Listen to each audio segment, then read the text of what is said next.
John Gill, Revelations chapter 6, verse 3. Scripture quote, "And when he had opened the second seal," unquote. John Gill quote, "of the sealed book, that is, the Lamb, as before," unquote. Scripture quote, "I heard the second beast say, 'Come and see,'" unquote. This living creature was the ox, whose situation was on the west side of the throne, as the standard of Ephraim, on which was an ox, was on the west side of the camp of Israel.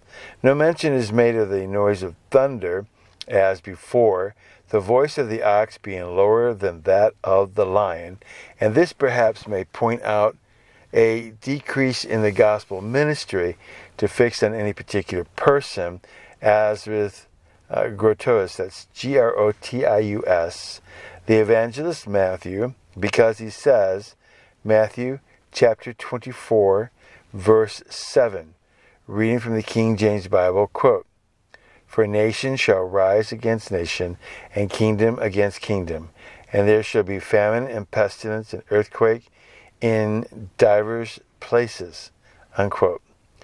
Nation shall rise against nation, which carries in it some likeness to what is said at the opening of the seal, or as with Brightman, Justin Martyr, whose second apology was not regarded by the emperor, is mere conjecture.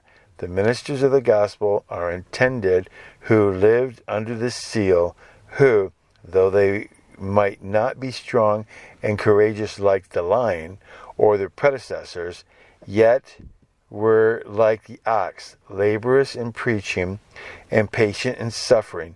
And these are represented in this vision as inviting John to behold and observe the following hieroglyphics. End of John Gill's exposition of the entire Bible. Verse, Revelations chapter 6, verse 3.